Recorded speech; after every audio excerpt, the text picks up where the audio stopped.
नमस्कार। स्वागत है आप सभी का हमारे YouTube channel Suhana Safar with Kalpana में।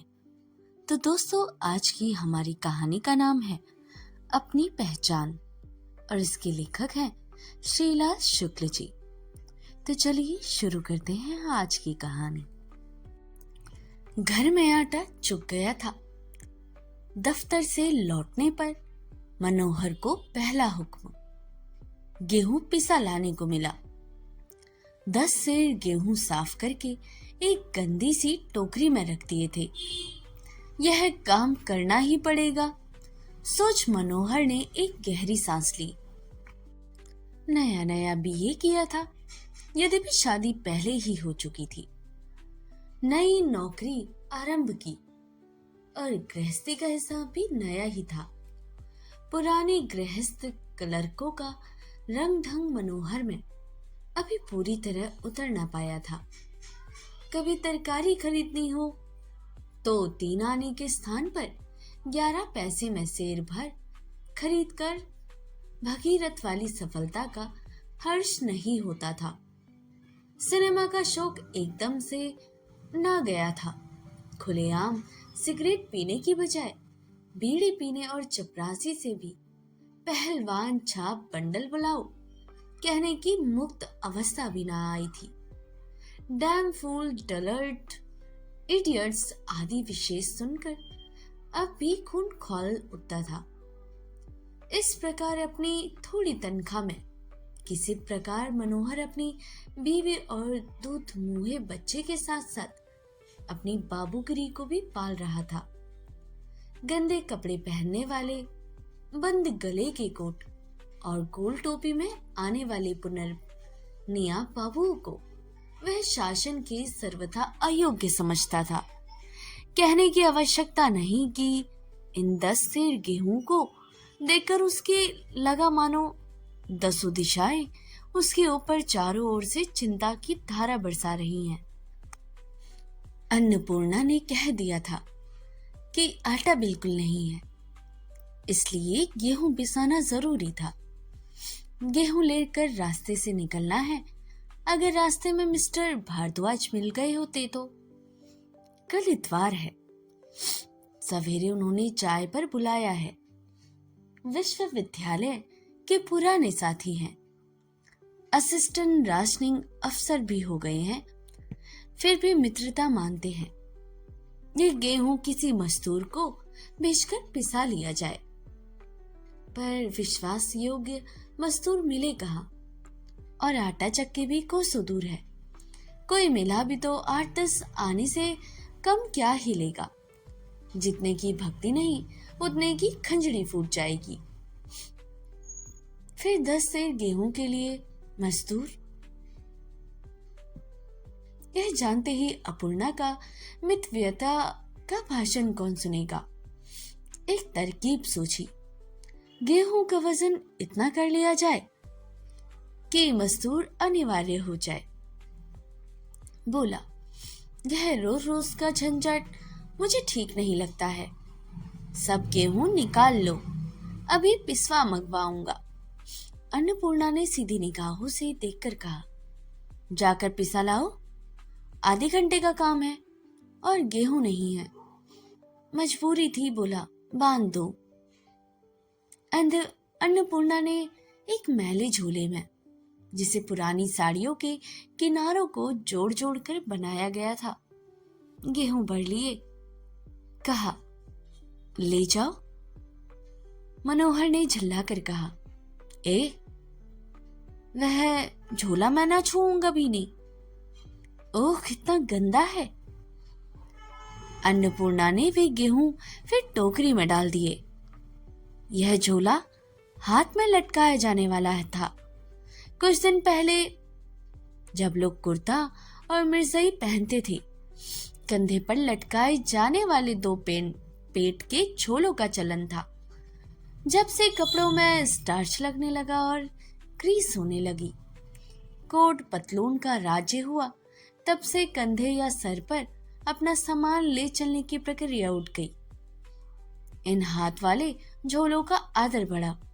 भाव यह था कि बोझा ढोते समय हम जितना ही बोझ को नगण्य माने, उसी अनुपात में हमें भद्र भी माना जाए। अंततः 20 सेर का सूटकेस बैग में के रूप में हाथ में लटकाकर और बार बार पैर के घुटनों से उसे लड़ाकर लोग कृतकृत्य हो जाते हैं, परंतु 3 सेर की पोटली कंधों पर नहीं रख सकते। खैर, दुर्भाग्यवश यह झोला ही था जो इतना गंदा निकला कि मनोहर उसे छू तक नहीं सकता था।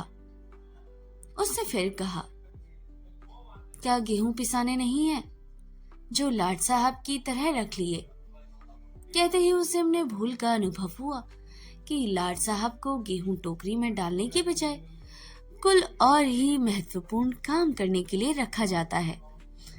धीरे से अन्नपूर्णा ने कहा, ले, कहाँ ही मैं जाऊंगी?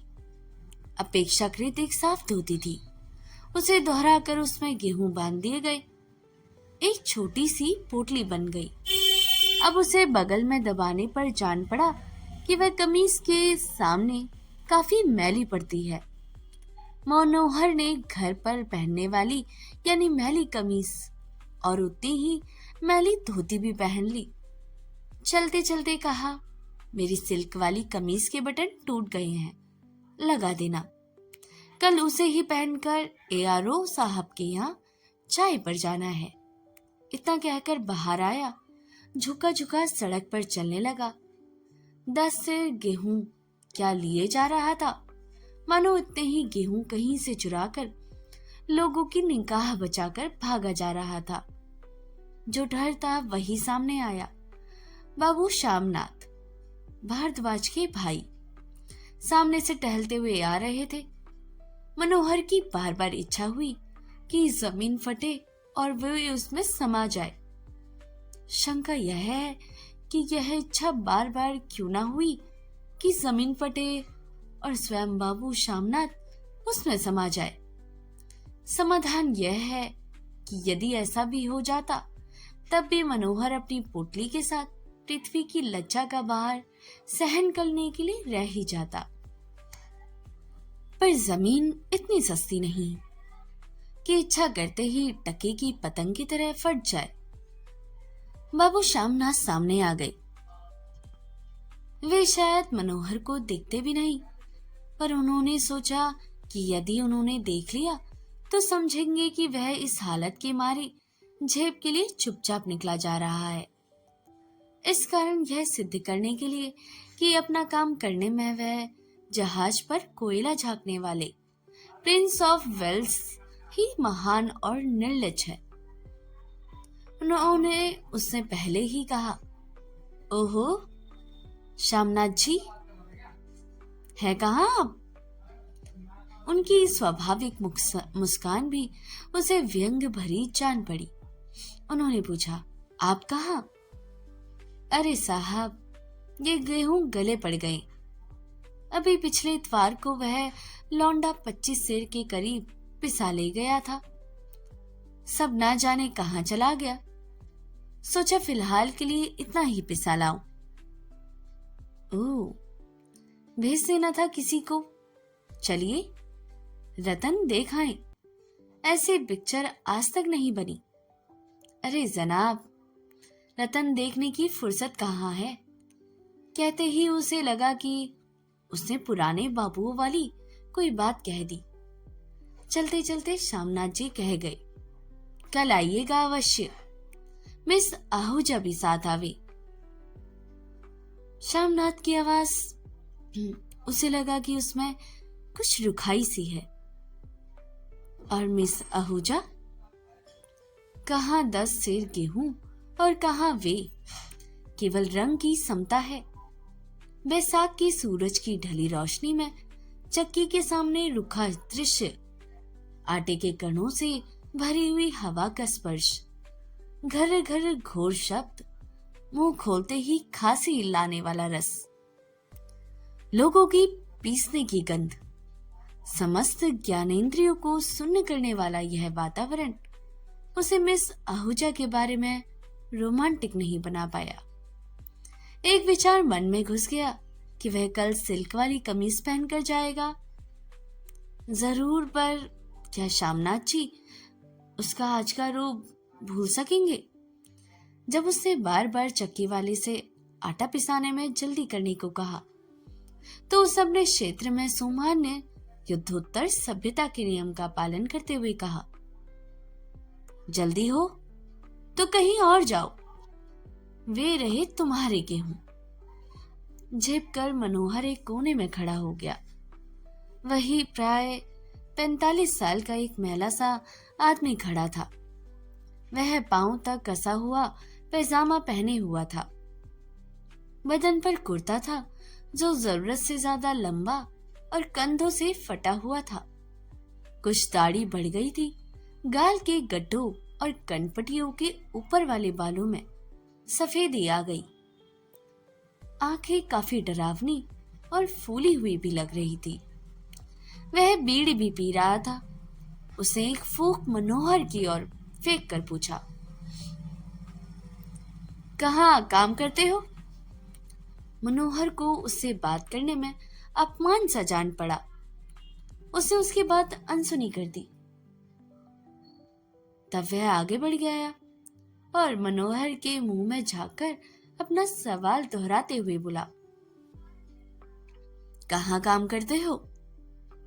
अनिच्छा के साथ मनोहर ने बताया, सीओडी में। ठीक, मैं पहले ही जान गया था।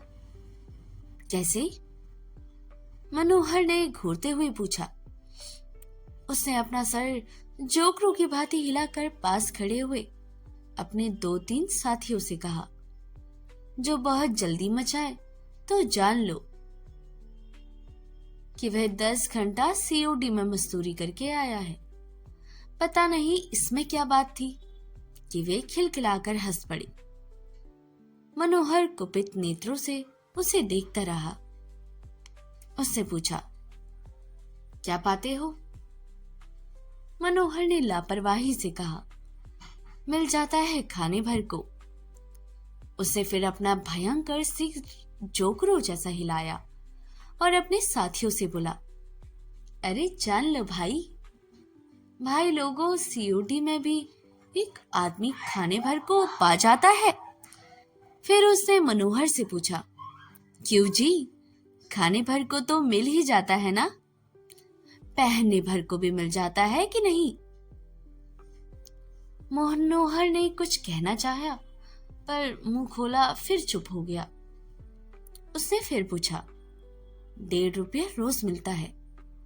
मनोहर ने कहा, मैं 3 रुपया रोज पाता हूं, पर तुमसे मतलब?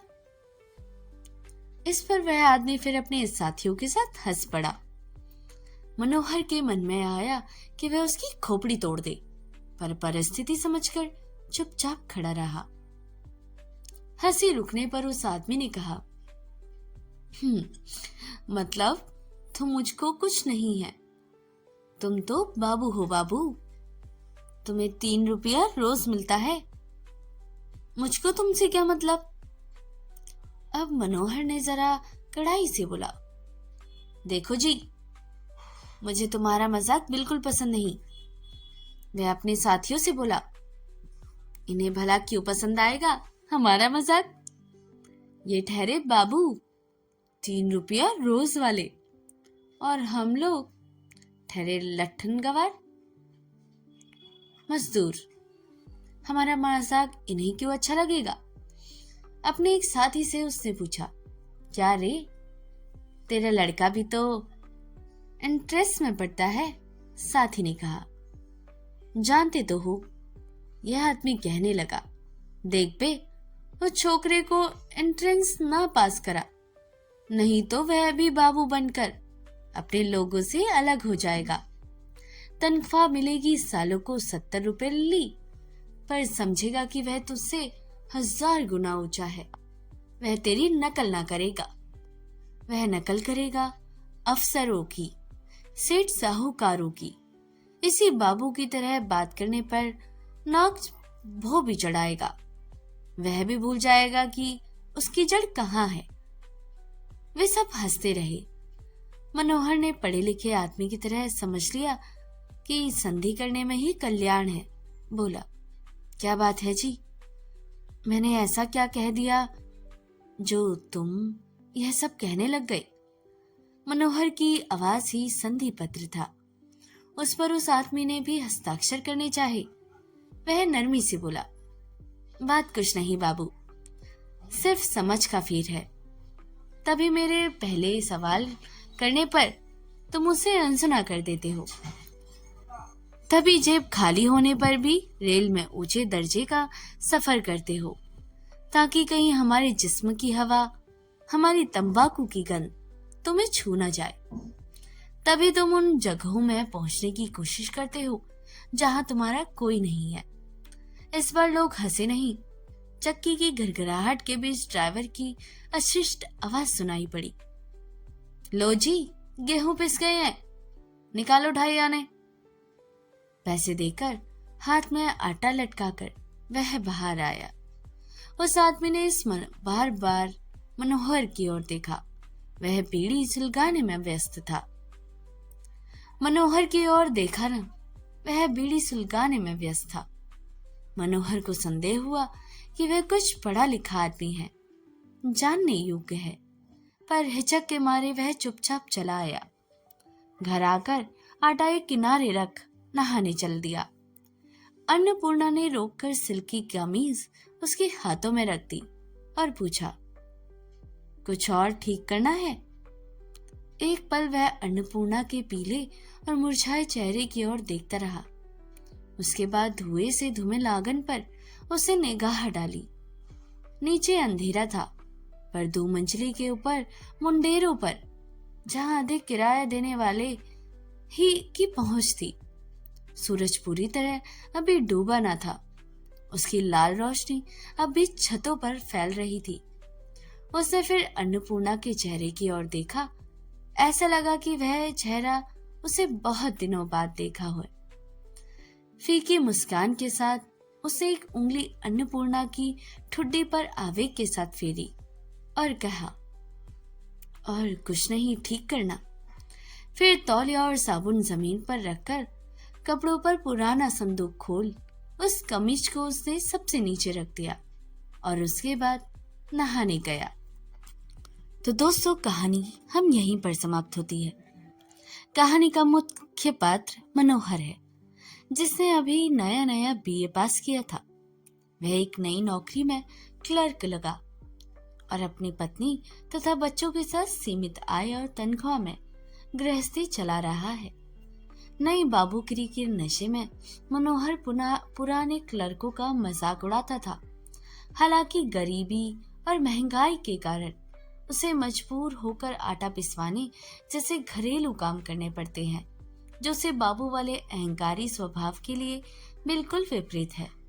मनोहर दफ्तर में अपनी छवि एक पढ़े लिखे और सभ्य बाबू के रूप में बनाए रखना चाहता है, लेकिन घर की आर्थिक तंगी और रोजमर्रा की जरूरतें उसे उसी सामान्य दुबे कुचले वर्ग का हिस्सा बना देती है, जिसे वह हीन दृष्टि से भी देखता है।